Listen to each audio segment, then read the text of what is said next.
구독과 좋아요 많이 눌러주세요. 방장에게 큰 힘이 됩니다. 안녕하세요, 홀릭입니다. 단타 매매를 할 때 혹은 시장을 볼 때 누구나 습관이나 버릇이 있습니다. 매매하면서 이제 긍정적으로 좀 도움이 되는 습관들, 그리고 고쳐야 할 습관들에 대해서 말씀드려 볼까 합니다. 첫 번째로 말씀드릴 내용은 다계약으로 틱 단타 대응을 하는 것인데요. 초보인 시절에 이 대응을 먼저 몸에 익히게 되면 고치기가 좀 어렵기 때문에 가장 먼저 말씀드리고 싶습니다. 국내 선물 같은 경우에 중간중간에 횡보하는 흐름이 자주 나와요. 그래서 위로도 아래로도 큰 변동 없이 4-5틱 정도만 움직일 때도 있습니다. 이때 시장이 움직이는 것보다 더 크게 수익을 내려고 하면 어려운데 5틱 변동 나올 때 3틱 수익 내는 건 그렇게 어렵지 않아요. 그래서 코스피 200 지수 선물에 이런 횡보 흐름을 이용해서 틱 단타 대응을 많이 하십니다. 이제 그 3틱 정도만 수익을 노리면서 대응하는 거죠. 그리고 오전 시간에 해외 선물에서도 비슷한 대응은 가능합니다. 틱 단타 대응을 하는 것 자체는 괜찮습니다. 어차피 수수료를 제외하고도 수익이 만들어지기 때문이에요. 그런데 틱 단타 대응을 할 때 위험한 점, 주의해야 할 점. 한 계약으로 10틱 먹는 효과를 만들려고 4계약으로 3틱 먹기 같은 대응을 하게 된다는 점이에요. 그러면은 이제 하나로 3틱 먹기를 4번 하지 않아도 되거든요. 한 번 대응할 때 짧게 좀 괜찮게 먹고 빠지려고 하는 거죠. 이런 대응을 여러 번 해서 습관처럼 만들어져 버리면은 다시 1계약으로 매매하는 것이 어려워지고요. 그리고 수익을 길게 내는 게 어려워집니다. 그리고 손절없이 대응하다가 큰 손실이 나버리기도 합니다. 다계약으로 틱단타 매매를 하는 방법은 초보 시절이 지나고 나서도 쉽게 몸에 익힐 수 있는 매매 방법이거든요. 그런데 아직 공부가 다 안 된 시점에서 이제 쉬운 방법만 추구하다가 매매 습관을 망치게 될 수도 있습니다.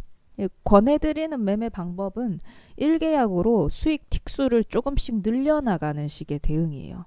뭐 수익 났을 때 기다리는 거, 뭐 손실 났을 때 어디서 추가 대응할지 연구하는 거, 초보일 때는 1계약 대응 위주로 대응을 하고 어느 정도 대응 방법들이 여러 가지가 생겼을 때 뭐 목표 수익을 채운다거나 할 때 그때 가서 다계약 단타 대응을 하는 게 더 안전하다고 생각합니다. 모의 투자 대응할 때 잘못된 습관이 들 수도 있다고 종종 얘기한 적이 있는데 대표적으로 잘못된 습관이라고 말할 만한 것이 이런 대응이에요.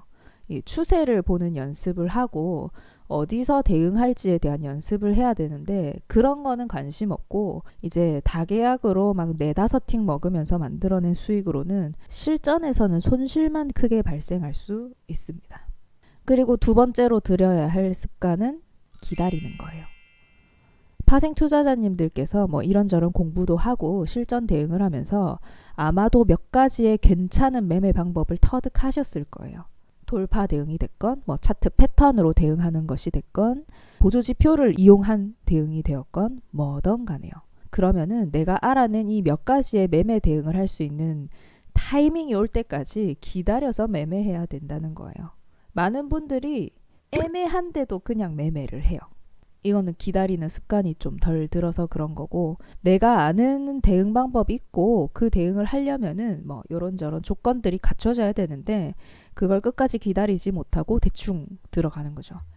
포지션을 갖고 있는 와중에 내가 아는 그 조건이 갖춰졌어. 그러면은 나는 승률 높은 대응은 놓치고 기존 포지션으로 전전긍긍해야 하는 거예요. 사실 시장에서 나오는 모든 흐름을 다 대응할 필요는 없습니다. 그리고 다 먹지도 못합니다. 내가 아는 것만 쏙쏙 골라서 먹어도 충분합니다.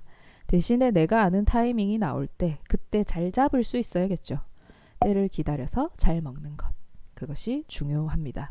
국선 코스피 200 지수 선물 대응할 때 9시 5분까지 매수든 매도든 들어가야 할 의무는 없어요. 그 시간에 가장 헷갈리고 가장 위험합니다. 확신이 설 때까지 기다려보는 것이 중요하고 또 기다릴 수 있도록 노력해 봐야 합니다. 하다 보면 기다리는 습관도 몸에 익힐 수 있을 거라고 생각합니다. 말씀드린 것 말고도 사소한 습관들은 있는데 초보 시절부터 꼭 가졌으면 좋을 거라고 생각하는 게 기다리는 것. 꼭 버렸으면 하는 게 다계약 대응입니다. 잘 모르는 시기에 크게 손실 나지 않으셨으면 좋겠습니다. 오늘도 파생 투자자님들께 부디 도움이 되었길 바랍니다. 성공 투자하세요.